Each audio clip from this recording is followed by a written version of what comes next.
Good afternoon students. पिछली class में हमने पढ़ा था वाक्य रचना, पढ़ा था ना। तो वाक्य रचना सबको पता है कि वाक्य किसे कहते हैं, आपको पढ़ा दिया मैंने वैसे, लेकिन वाक्य किसे कहते हैं? वाक्य शब्दों के सार्थक समूह को क्या कहते हैं? वाक्य कहते हैं। वाक्य रचना नहीं कहते, वाक्य का निर्माण करना कहते हैं। वाक्य रचना किसे कहते हैं? वाक्य के निर्माण करने को, ठीक है ना। तो वाक्य का निर्माण करने के लिए सबसे पहले तो हमें यह पता होना चाहिए कि वाक्य होता क्या है। समझ में आ गया? देखो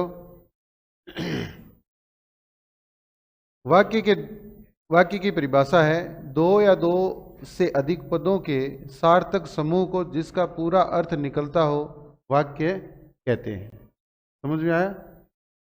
जैसे एक दूसरी परिभाषा है वह पद समूह जिससे श्रोता को वक्ता के अभिप्राय का बोध हो। अभिप्राय का क्या हो? बोध हो। अभिप्राय का मतलब होता है जैसे भाव, मुख्य रूप से क्या?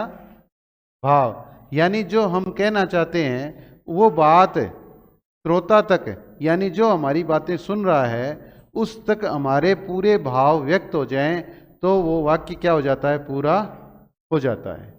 समझ में आ गया कि वाक्य जैसे देखिए सत्य की विजय होती, सत्य की विजय होती है, तो यहाँ पे सत्य की विजय होती है, ये पूरा का पूरा अर्थ दे रहा है। जब तक वाक्य यानी वह शब्दों का समूह जो पूरा अर्थ ना दे वो पूरा वाक्य नहीं कहलाएगा, वाक्य नहीं कहलाएगा। वो क्या कहलाएगा?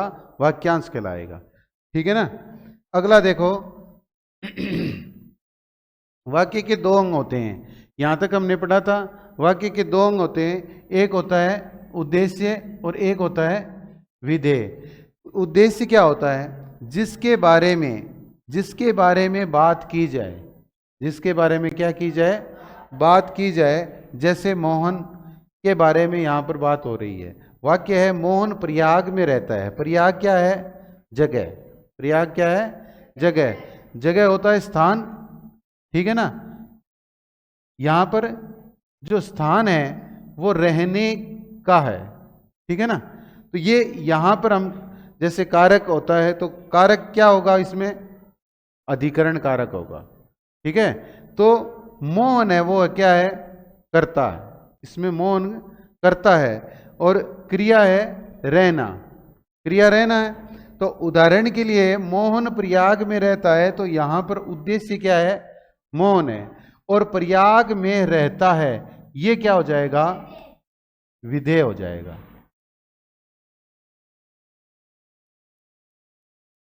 ठीक है। इतनी चीज आगे समझ में। आगे देखो वाक्य के प्रकारों का वर्गीकरण। इससे पहले उद्देश्य और विधेय तक तो हमने पढ़ लिया। उसके बाद देखो वाक्य के प्रकारों का वर्गीकरण। वाक्य के प्रकारों को कितने आधारों पर विभाजित किया गया है? दो आधारों पर विभाजित किया गया है। एक तो है अर्थ के आधार पर और एक है रचना के आधार पर। रचना के आधार पर हमने शुरुआत की थी कि रचना के आधार पर वाक्य कितने होते हैं? 3 है। मैं 8 लिख रहा हूं तो 3। मैंने पूछा रचना के आधार पर है, मैंने पूछा क्या है? रचना के आधार। तो अर्थ के आधार पर तो 8 होते हैं और रचना के आधार पर 3 प्रकार के वाक्य होते हैं। तो सबसे पहले हम क्या पढ़ेंगे? अर्थ के आधार पर, अर्थ के आधार पर वाक्य के भेद, ठीक है ना।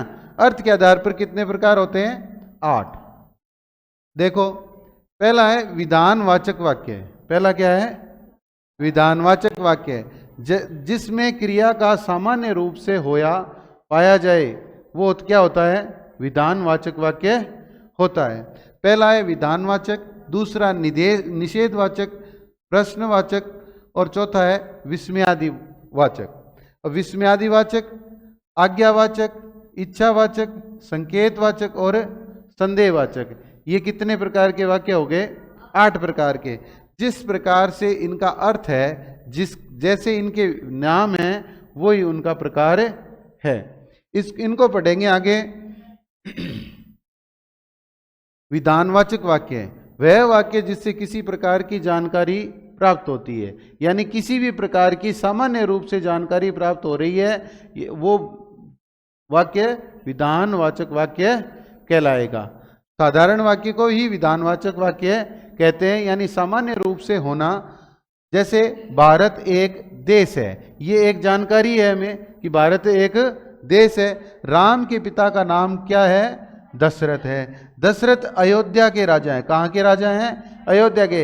ये सारे के सारे वाक्य जो हैं वो हमें क्या दे रहे हैं? एक सूचना दे रहे हैं या जानकारी दे रहे हैं, एक क्रिया के होने की, एक जगह की क्या दे रहे हैं? जानकारी दे रहे हैं। और जानकारी दे रहे हैं तो जानकारी जिस वाक्य में बताई गई हो या समझाई गई हो वो क्या होगा? कौन सा वाक्य होगा?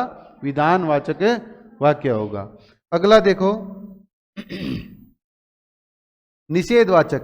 निषेधवाचक में क्या होता है? या तो नहीं का प्रयोग होगा, या मत का प्रयोग होगा, या निषेध का प्रयोग होगा। नहीं, मत, निषेध इस प्रकार के भाव व्यक्त हो रहे हों, यानी कार्य के न होने का बोध होता हो, किसी काम को न करने का बोध हो। जैसे मैंने दूध नहीं पिया, मैंने खाना नहीं खाया। इन दोनों में तो क्या हो गया? नहीं का ही प्रयोग हुआ है, नहीं का प्रयोग हुआ है। लेकिन ऐसे भी वाक्य होते हैं जिनमें क्या होता है? नहीं का प्रयोग नहीं होता है। तो नहीं, निषेध का मतलब होता है जहां कार्य करना क्या हो? मना हो कोई चीज। जैसे हम लिखे देखते हैं कि यहां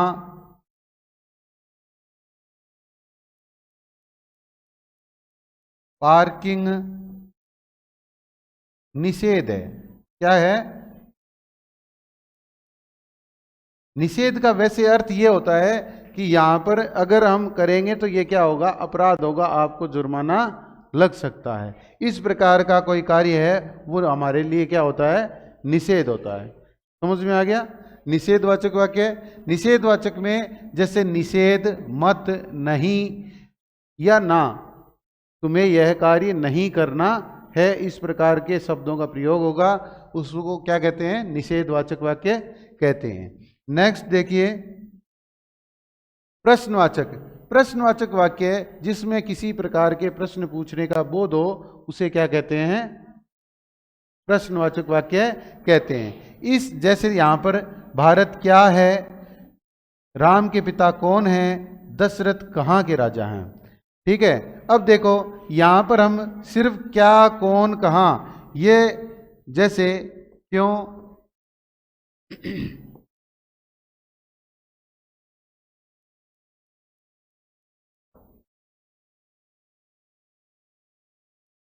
क्यों, कब,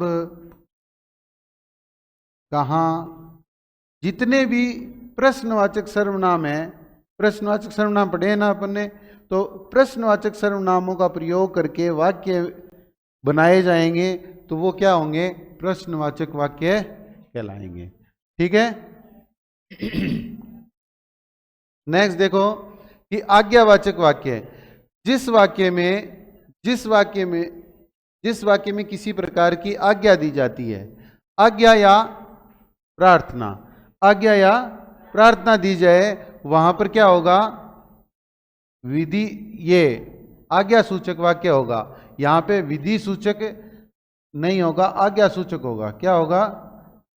आज्ञा सूचक वाक्य होगा। यह आज्ञा की सूचना देता है। क्या देता है? आज्ञा की सूचना देता है। जैसे बैठो, अब देखो एक ही शब्द है लेकिन ये क्या दे रहा है? पूरा भाव दे रहा है। तो ये क्या है? पूरा वाक्य है। समझ में आया? कि बैठो, बैठिए, कृपया बैठ जाइए, शांत रहो, कृपया शांति बनाए रखें। इस प्रकार के वाक्य। जैसे देखो यहां पर सिर्फ दो शब्द हैं, दो से ही वाक्य बन गया। इन दोनों में एक एक शब्द है, इनसे ही वाक्य बन गया। ठीक है, क्योंकि ये पूरा भाव दे रहे हैं, पूरा अर्थ दे रहे हैं। पूरा अर्थ हमारे, यानी जो वक्ता है या बोलने वाला है, बोलने वाले का क्या? पूरे मन की बात अगला श्रोता जो है वो समझ जाए तो वो वाक्य क्या हो जाएगा, पूरा हो जाएगा। तो इसमें बैठो ये आदेश है, क्या है, आदेश है। तो आदेश पूरा हो चुका है और वाक्य समाप्त। समझ में आ गया। नेक्स्ट देखो, विस्मयादि वाचक वाक्य है। विस्मयादि वाचक वाक्य वे वाक्य होते हैं जहां पर हम किसी प्रकार की गहरी अनुभूति का प्रदर्शन करते हैं। गहरी अनुभूति जैसे हमारे भाव हैं, भाव हम जब बोलते हैं क्या करते हैं, बोलते हैं तो हमारे भावों को क्या करते हैं, हम प्रकट करते हैं। लिखते समय जब हम अपने भावों को प्रकट करते हैं तो जैसे विस्मय, विस्मय का मतलब होता है आश्चर्य करना। तो जैसे देखो आश्चर्य, घृणा, शोक,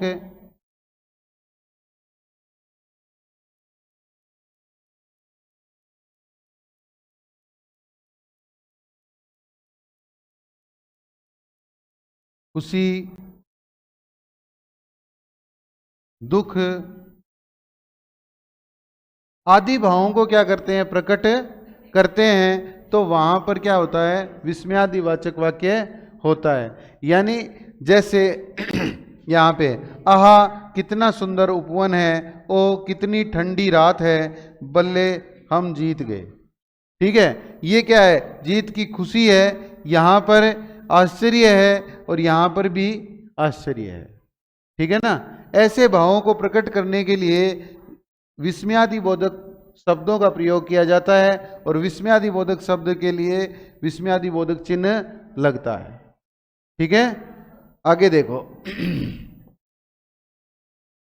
इच्छावाचक वाक्य है। इच्छावाचक वाक्य में देखो किसी प्रकार की इच्छा, आकांक्षा या आशीर्वाद का बोध हो, ऐसे वाक्य क्या कहलाएंगे, इच्छावाचक वाक्य कहलाते हैं। जैसे देखो भगवान तुम्हें दीर्घायु करे, दीर्घायु करे ये क्या है, आशीर्वाद है, ये आशीर्वाद है। नव वर्ष मंगलमय हो, ये क्या है, शुभ कामना। क्या ये शुभ कामना का संदेश है, यह हमारी इच्छा है। ये क्या है, हमारी आकांक्षा है, हमारी इच्छा है कि आपका जो नव वर्ष है वो मंगलमय हो, या आपको हम ऐसे कहते हैं आपको जन्मदिन मुबारक हो, आपको जन्मदिन मुबारक हो। तो ये किस प्रकार का वाक्य होगा, इच्छावाचक वाक्य होगा। समझ में आ गया। आगे देखिए संकेतवाचक और संदेहवाचक। संकेतवाचक वाक्य है, संकेत दिया जाता है। क्या दिया जाता है, किसी कार्य के होने का संकेत। जैसे देखो राम का मकान उधर है, सोनू उधर रहता है। अब उधर उधर दो शब्द आ गए, ठीक है, ये तो सीधा सीधा हमें संकेत बता रहे हैं। लेकिन मैंने आपको बताया था कि ऐसे शब्द जैसे यदि, यदि तो,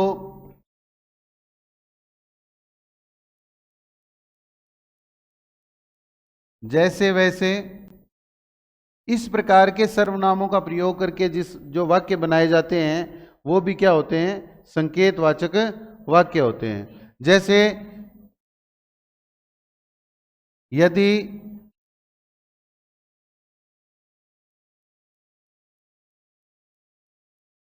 तुम पढ़ते तो अच्छे नंबर लाते।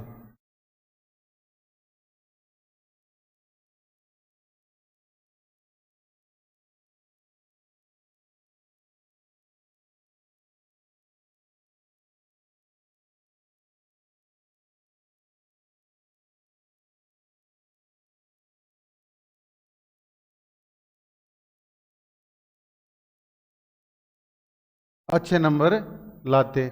तो यदि और तो ये भी क्या दे रहा है, संकेत दे रहा है। तो वहां पर भी संकेतवाचक वाक्य होंगे। अगला देखो संदेह सूचक है, जिसमें हमें किसी कार्य के होने का क्या हो, संदेह हो। यानी जिन वाक्यों में संदेह का बोध होता है उसे उन्हें संदेहवाचक वाक्य कहते हैं। जैसे क्या वह यहाँ आ गया, मतलब प्रश्न पूछने का बोध है, लेकिन हमें संदेह है, हो सकता है आ गया हो सकता है नहीं आया हो।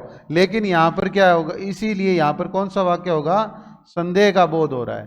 किसका बोध हो रहा है, संदेह का बोध हो रहा है। क्या उसने अपना काम कर लिया, कर लिया तो इसमें हमें पता नहीं है, हम पूछ रहे हैं कि इसमें भी किसका बोध हो रहा है, संदेह का बोध हो रहा है। इसी प्रकार से अगर कोई हम वाक्य पढ़ते हैं उसमें क्या होता है कि जैसे शायद का प्रयोग हो गया, शायद कल